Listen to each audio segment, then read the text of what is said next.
साथियों नमोबुद्धाय जय भीम। मैं एसपी सत्यार्थी आप सभी के बीच बहुजन डायरी के माध्यम से हम सोचते हैं कि जो लोग साहस दिखाए बहुजन समाज को जगाने में, अपनी हिम्मत किसी ने दिखाई, किसी ने अपने ज्ञान का परिचय दिया। वहाँ बहुजन नायक मानवर कांसीराम साहब के कारवा को जो लोग प्रचार प्रसार करने में अपना समय दिए, मैं सोचता हूँ बहुजन डायरी के माध्यम से आप सभी तक उनका परिचय कराऊं, उनके कुछ बातचीत का अंश दिखाऊं। तो आज हमारे बीच बैठे हैं माननीय झब्बूलाल जी, जो उन्नाव के रहने वाले, लेकिन यहीं लखनऊ में आपका आवास बना है। वैसे तो आप सभी को मालूम है, बाबा साहब ने कहा था कि जब तक हमारे लोगों के हृदय से जन्मभूमि का मोह नहीं छूटेगा तब तक उनका विकास असंभव है। मैंने कुछ दिनों के लिए जब वो पढ़ लिख लेते हैं तो उनको नौकरी की तलाश में घर छोड़ देना चाहिए और शहर की तरफ मूव करना चाहिए, तभी उनका विकास होगा। क्योंकि हम लोगों ने देखा, समझा और उसके उदाहरण है। तो आइए हम माननीय झब्बूलाल जी से आपकी बात कराते हैं। माननीय झब्बूलाल जी हमारे बीच हैं, तो बताइए सर, आप जो है उस समय आपकी उम्र कितनी है? होगी करीब 70-72 साल। 70-72 साल, और 70-72 में 10 घटा दीजिए तो 65 साल का हम आपको लेखा जोखा देंगे माननीय झब्बूलाल जी के जुबानी। ये आप सभी को बताएंगे कि कैसे उस समय क्या दौर था, बहुजन समाज की क्या स्थिति थी, बताइए सर। बहुजन समाज की स्थिति ये थी कि जब कांसीराम साहब यहाँ पर दौरा करने और मीटिंग करने लगे और हमारे लोगों के बीच आने जाने लगे, तो हम लोगों ने सोचा और समझा कि हाँ भाई, हमारा भी कोई है, हम भी किसी चीज़ के हैं मालिक। जी जी। कांग्रेस की सरकार में तो जानते हैं कि हम लोग जैसे गुलामों की स्थिति बनी रही, और उसमें ये बता रहे हैं कि जब बहुजन नायक मानवर कांसीराम साहब आए तो हमें लगा कि हमारा भी कोई है। और हम लोग भी उनकी बात को सुना और उस पर ध्यान दिया। ध्यान दे करके जहाँ उनकी मीटिंग होती थी वहाँ जाते थे और वहाँ उनकी बात सुनते थे और अपनी बात कहते थे कि भाई हम लोग अभी किसी लायक नहीं हैं, लेकिन जब उनकी बात, उनका ढंग, उनका हर चीज़ सुन करके हम लोगों को एहसास हुआ कि जब एक अकेला आदमी हम लोगों को सबको जगा रहा है और हम लोग कीचड़ में पड़े हुए हैं, तो उसके साथ लगो, और नहीं कुछ है तो बोलना तो बोलो, तो बोलो, अपनी बात कहो। नहीं बोल सकते तो डंडा लेके खड़े रहो, लाठी लेके खड़े रहो। कोई अपना आदमी आपको जगाने आया तो उसकी सुरक्षा में आपको खड़े होना चाहिए। झंडा और डंडा दोनों मजबूत रखो। अब जहाँ पर मीटिंग कांसीराम जी की लगती थी वहाँ पर हम लोग पहुँचते थे, तो झंडा तो हल्का मिलता था लेकिन हम लोग डंडा मोटा रखते, इसलिए अगर मौका पड़े तो उससे दोनों काम लो। एक बहुजन नायक मानवर कांसीराम साहब कहे थे कि झंडा के साथ साथ डंडा भी मजबूत रखो, क्योंकि तुम्हारा दुश्मन कमजोर नहीं मजबूत है, इसलिए मजबूत डंडा रखो। और हम लोग जहाँ पर जाते थे तो झंडा डंडा लेकर के चारों तरफ खड़े होते थे। खड़े होकर अगर कोई हमारे बीच आ रहा है तो उसके इसी झंडे और डंडे से दबाएंगे। जी। और जब 2-4 मीटिंगें देखी, देखने से साहस बढ़ा, फिर और अपने घर लोगों का एक जत्था बनाते रहे, मीटिंग बनाते रहे कि भाई 2-4 जने चला करो यार, 2-4 जने जाओ आओ, तो कम से कम ये तो होगा कि हाँ एक आदमी आता है, उसका साहस बढ़ेगा। जी जी। और वो जानेगा कि हाँ हमारे लोग हैं। जी। जब कांसीराम जी उन्नाव आए तो हम लोग वहाँ गए, जा कर के खुद अपना ट्रैक्टर ले करके वहाँ पहुँचे। ट्रैक्टर में लाठी डंडा झंडा सब लगा करके वो खूब जो भी हम लोगों से उसका करके पहुँचे, और वहाँ मीटिंग हुई, सब बातें होती रहीं, सब अच्छी बात हुई। तब से हम लोगों के अंदर साहस बढ़ा और एक ऊर्जा जगी। नहीं, हाँ। कोई आप कह रहे थे कि एक उस दिन मैं बात कर रहा था तो आपने कहा कि हमारे यहाँ से कोई चुनाव लड़ रहा था, थोड़ा दबंग था, पासी समाज का था। हाँ, ये दूसरे चुनाव की बात है। जब मतलब पहला चुनाव हमारे यहाँ एक रिश्तेदार हमारे थे सालिक दमाद, वो लड़े उन्नाव से। और जब दूसरा चुनाव आया तब जब काशीराम और मुलायम सिंह मिल करके लड़े, उसमें एक ढखवा के राम खेलान पासी अच्छा, दबंग आदमी था, ऐसा उसने नहीं, बहुत ही बड़ा दबंग था। जी जी जी वो खड़ा हुआ। जी। खड़ा होने के बाद जब ये दबंग आदमी मिला, दबंग हर चीज़ थी, तो बढ़िया चुनाव हुआ। और जहाँ मीटिंग होती, अच्छी मीटिंग होती थी। एक बार सफ़ीपुर में मीटिंग लगी थी, वहाँ पर दोनों जगह विधायक, सफ़ीपुर का विधायक और ये दोनों विधायक इकट्ठा हुए। तो वहाँ पर एक मोहनन था, उसने एक बहुत बड़ा साहस दिया। उसने साहस ये दिया, कहने लगा, रे भाई हरिजन, डरो नहीं, वोट दो, सपोर्ट करो, ये तुम्हें बामन ठाकुर मार नहीं डालेंगे। मुसलमान और हरिजन उनके जमाई हैं। उसने इंदिरा जी की और फिरोज गांधी की, बाबा साहब की, आम्बेडकर की फोटो दिखाई कि देखो ये भाई हैं। हम नहीं, झूठ सही बात नहीं है, बोल, हम सही बात झूठ नहीं बोल रहे हैं। जी जी। हम जो हमारे इतिहास में वो लेकिन दिखा हम रहे लोग हैं। रिश्ता मानते हैं, वो लोग नहीं मानते ना।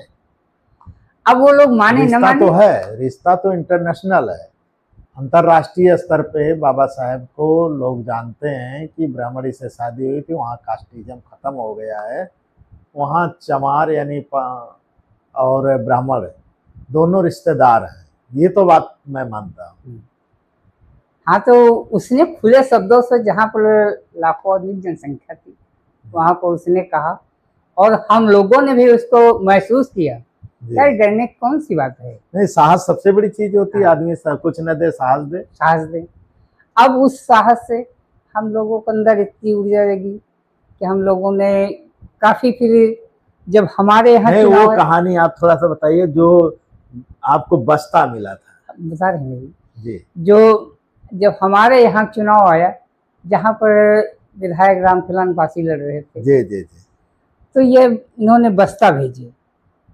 बस्ता परेंदा गांव आया, वहाँ पर पासी बिरादर और चमार बिरादर, अन्य जाति, धोबी और धन सभी जाति हैं, लेकिन किसी ने बस्ता नहीं दिया। तो हमारे गांव लेकर डर का माहौल था। हाँ, डर का माहौल। वहाँ ठाकुरों और पंडितों की जनसंख्या, लोग चलती थी, कांग्रेस सरकार हुआ करती, कांग्रेस सरकार थी। रजवाड़ा गांव है, रजवाड़ा गांव, वहाँ पर राजा है, तो वहाँ पर राजा का काम था डराना।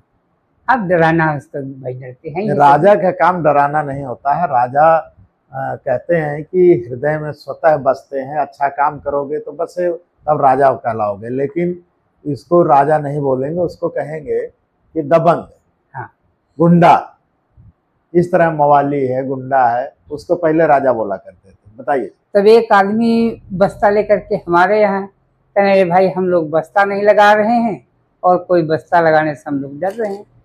तुमने कहा बस्ता आप नहीं लगा सकते हो तो बस्ता हमको दो, हम बस्ता लगाएंगे। और अपने मोहल्ले से 4-6 लड़के तैयार किए और तैयार करके लेकर बस्ता वहाँ पहुँच गए। मोटे मोटे डंडों में झंडे लगाए और बाइनर खूब लाठियों में बांध करके अपना बस्ता लगा दिया। शाम तक आराम तक बस्ता चलाया। जो लोग कुछ कहता था उससे लड़ने भिड़ने की आवश्यकता रखते थे। जब शाम का वक्त आया, एक ठाकुर ने कुछ बच्चों को बहकाया कि इनका बाइनर फाड़ दो। तो हम लोग झंडे और बैनर उतार लिया और खाली डंडे निकाल लिए। हम कहा जो अगर बाइनर में हाथ लगाएगा, वो बाइनर फाड़ा तो हम उसको फाड़ देंगे। उसके बाद चुनाव हुआ, हमारा विधायक जीता और अच्छी सरकार चली। हाँ, 95 में जब सपा बसपा का अलायंस हुआ था, उसमें अहिर, चमार, मुस्लिम और जातियां भी सपोर्ट में आ गई थी। कुछ जातियां आई थी, क्योंकि मानवर साहब जातीय लीडर पैदा किए थे, इसलिए कि सब लोग जानते हैं कि बिना कोई भी नेतृत्व, किसी एक बंदा सभी जात का नेतृत्व नहीं कर सकता है। इसलिए मानवर कांसीराम साहब ने देखा, समझा और जातीय लीडर पैदा किए, ताकि वो जात के लोग अपने अपने जात में जा करके बाबा साहब के मूवमेंट को समझा सके, और वो सफल भी हुए। बहुजन नायक मानवर कांसीराम साहब 95 में सरकार बना के दिखा दी। 84 में गठन हुआ पार्टी का और 95 में सरकार बना दी। बहुत यानी 11 साल में समझ लीजिए सरकार हमारी बन गई। तो ये सफलता है। समाज के प्रति उनका निष्ठा भाव था, और श्वेत पत्र जारी करके उन्होंने कहा ना अपने घर हम कुछ ले जाएंगे, जो भी समय है हम इस जो भी समाज से पैसा लेंगे समाज में खर्च कर देंगे, इसी को जगाने के लिए मेरे पास टाइम नहीं है। और मानवर साहब ने जगाया लोगों को। आज इसीलिए लोगों के हृदय में मानवर साहब का स्थान बाबा साहब की तरह है। तो बताइए सर। भाई जो काशीराम जी थे उनको हम बाबा साहब से कभी कम नहीं, श्रेष्ठ समझते हैं। इसलिए श्रेष्ठ नहीं तो कम से कम ये है कि गुरु गोविंद दो खड़े काकेला गोपाय बलिहारी। श्रेष्ठ का मतलब ये है कि भाई बिगड़ी हुई एक रास्ते को उन्होंने संभाल करके, और उन्होंने अपना त्याग करके जी उनकी मिशन को लाए और चलाया, और उसको वहां तक पहुंचाया जहां तक पहुंचनी थी। रबदासिया सिख थे। रबदासिया आप जानते हैं पंजाब में उनका शोषण, वहाँ इस तरह का जातीय शोषण नहीं है, बहुत कम है। वहाँ के लोगों को आप देखेंगे तो बिजनेसमैन हैं, नौकरी में हैं, अच्छे अच्छे पदों पे है। तो उस निडर खानदान से, निडर समाज से वो थे माननीय मानवर बहुजन नायक मानवर कांसीराम साहब। तो उनकी अभी हम लोग आप चर्चा कर रहे थे, माननीय झब्बूलाल जी, जो उनकी जुबानी कि वो कहते हैं कि बहुजन नायक मानवर कांसीराम साहब बाबा साहब से कम नहीं थे, क्योंकि उनके मिशन को धरातल पे उतारने का काम बहुजन नायक मानवर कांसीराम साहब ने किया। भाई बाबा साहब ने पेड़ लगाया था, उन्होंने उसको स्प्रे करके और डाले पत्तियां और लगा करके उसमें फल भी ला दिए। फल लाने का कारण काशीराम जी का यह है कि जो हमारी बहन मायावती जी को उन्होंने अपना अधिकार सौंपा। अधिकार सौंपने के बाद बहन माया जी ने बहुत बड़े बड़े काम किए। जी हाँ, सबसे बड़ी बात यह है कि परिवार छोड़ा भाई, उन्होंने अपना सब कुछ त्याग दिया। परिवार छोड़ा, शादी नहीं की, समाज में समय दिया, नौकरी छोड़ी। उस समय लोग मतलब अपनी लड़कियों को बाहर नहीं जाने देते थे, और उस टाइम वो उन्होंने हाथ में डंडा और झंडा लेकर हमारे लोगों के बीच आती थी और हम लोगों को साहस देती थी। और उन्होंने इतना बड़ा साहस दिया कि जिनकी यादगारी में हम लोग देख करके हम लोगों के अंदर बहुत बड़ी एक साहस बढ़ा कि जब एक नारी हो करके उन्होंने लाखों आदमियों के बीच में लाखों आदमियों को झुका दिया। ऐसे ऐसे सदस्यों को झुका दिया जैसे हमारे राजा भैया थे। हाँ, प्रतापगढ़ के राजा भैया हुआ करते थे। वहाँ पर इतना मतलब शोषण, राजा नाम राजा, लेकिन वहाँ पे जातीय शोषण, मतलब SC OBC को इतना दबाया गया था कि वहाँ के लोग जो है अपनी पार्टी का प्रचार भी नहीं कर सकते थे, बाबा साहब का प्रचार नहीं कर सकते थे। तो अब बहन जी के साहस को हम लोगों ने देख करके हमारे लोगों के अंदर बहुत बड़ा साहस हुआ। और जितना बहन जी ने किया उसको हम कहाँ तक ही उसकी बड़ाई करें कि आज तक नहीं, उन्होंने जो किया है मुख्यमंत्रित्व काल में, आपने सही कहा कि उन्होंने जितना किया है कहाँ तक बड़ाई किया जाए, बहुत किया समाज को। और बाबा साहब ने संविधान में अधिकार दिया, लड़ा, पूरा जीवन खपा दिया। उसी तरह बहुजन नायक मानवर कांसीराम साहब नौकरी किए लेकिन उन्होंने देखा कि अब तो लेट हो रहा है। आज़ादी के करीब लगभग 55 साल के तक समाज को जगने नहीं दिया लोगों ने, बाबा साहब के मूवमेंट को लोगों तक जाने नहीं दिया। तो बहुजन नायक मानवर कांशीराम साहब नौकरी छोड़ करके समाज में कूद पड़ते हैं, राजनीतिक पार्टी बनाते हैं, समाज को जगाते हैं। वहीं मिलती हैं माननीय बहन जी, और माननीय बहन जी जो है जब मुख्यमंत्री बनती हैं तो मुख्यमंत्री बनने के बाद उनके काम टोटल सराहनीय है, क्योंकि आपने देखा लाखों की कॉलोनियाँ, लाखों की संख्या में कॉलोनी बना के उन गरीब मजलूम जो लोग शहर में नाले के किनारे रहते थे, बदबूदार नाले पे खाना बैठ के खाने पे मजबूर थे, आज उनको छत दी है। अगर कहीं और रह गई होती तो आज लोगों को रोटी रोजगार की इतनी किल्लत नहीं होती। क्योंकि आपने देखा होगा कि उनके समय में शोषण तो खत्म लगभग हो गया था, क्योंकि उस तरह का नहीं था कि वो जीरो टॉलरेंस जो योगी जी बात करते हैं वो माननीय बहन जी में हुआ करता था। और वहाँ पर जो राजा भैया जैसे बड़ी मछली को माननीय बहन जी मारने का काम किया, तो छोटे छोटी जो मछलियाँ थी वो अपने आप जो है प्रदेश छोड़ के भाग गई, जो गुंडे छोटे छोटे हुआ करते थे। तो उस समय थोड़ा सा उभार आया था बहुजनों में, जो SC OBC थे वो उभरे। और साथियों एक चीज़ मैं बता दूं कि कॉलोनी तो कॉलोनी के साथ साथ उन्होंने ठेके पट्टेदारी में भी आरक्षण दिया। जो लोग सोच नहीं सकते थे कि हम भी सरकारी ठेका मिल सकता है, अमेजिंग काम किया। और गांव स्तर पे आप देखे होंगे, गांव स्तर पे उन्होंने जो है एक सफाई कर्मचारी का पोस्ट नई सृजन करके लोगों तक गांव स्तर पे साफ सफाई का काम करवाने का काम किया। आज लोग उनकी लगभग 12,000 14,000 लोग 17,000 लोग नौकरी कर रहे हैं, जिनके पेट पर्दे चल रहे हैं। और आज स्कूलों की हालत बहुत अच्छी उन्होंने सुधार दिया था, शिक्षा का। तो साथियों माननीय बहन जी का आप नाम ले रहे थे कि उन्होंने बहुत काम किया, कितना बखान करूं। तो मैं वही सोचा कि थोड़ा मैं भी जानता हूं तो उसको इस स्तर पे बता सकूं आप सभी को कि माननीय बहन जी आज भी कहीं जाती नहीं है। किस तरह आपने देखा होगा कि कहीं मंदिर, कहीं मस्जिद, इस तरह नहीं जाते। उनका अपना है, वो अपना राजस्व मतलब जो भी है राजा का एज इट इज राजा की तरह न्याय प्रिय और लोगों को बताने का काम करते हैं।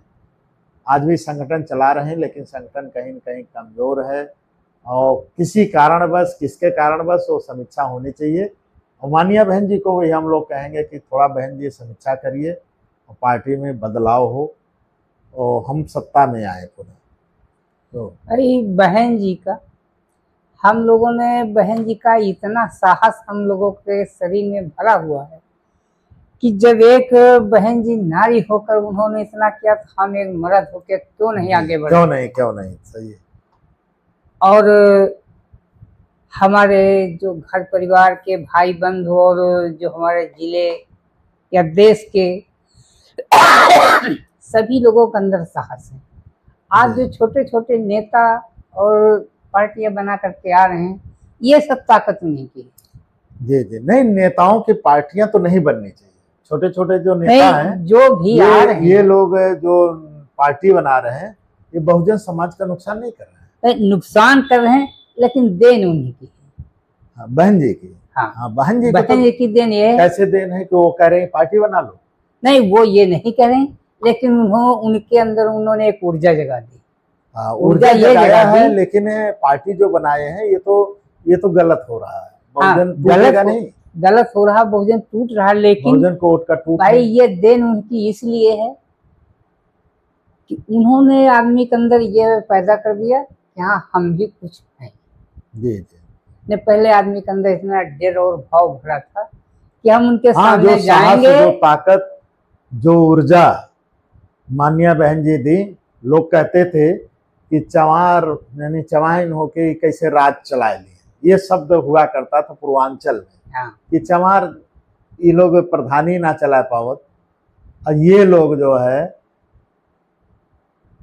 प्रदेश संभाल पाएंगे। तो माननीय बहन जी इतना अच्छा शासन चला के दिखाया, उनके मुंह पे गाल पे एक तमाचा जोरदार जड़ा कि हमको कमजोर ना समझो, हमें सत्ता मिलेगी तो हम सत्ता ऐसी चला देंगे कि आप याद करोगे कैसी सत्ता नहीं थी। क्योंकि जितना विकास का काम आपने देखा होगा, सबसे ज़्यादा आज डबल इंजन की सरकार नहीं कर पा रही जितना वो कर गए। अब देख लो उठा करके, हम लोग ये नहीं कह रहे हैं कि आप कंपैरिजन कर लो, तर्क कर लो। तो बताइए और कुछ। हाँ, तो जो हमारी बहन जी ने जो किया और जो ऊर्जा उन्होंने जगा दी है हमारे बहुजन को, वो ऊर्जा मिटने वाली नहीं।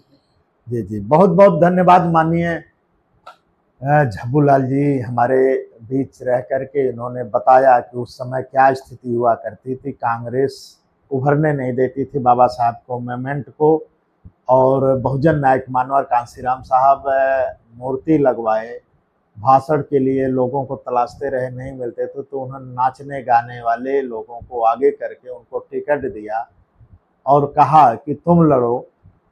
वो लोग संसद और विधानसभा में पहुंचे। तब आज जो समाज, जबकि जानते हैं आज समाज बोलने वाला हो गया है और किसी से आप 1 घंटा नहीं 24 घंटा बुलवा दीजिए। बहुत इतने बल्क में हमारे समाज के लोग पैदा हो गए बोलने वाले।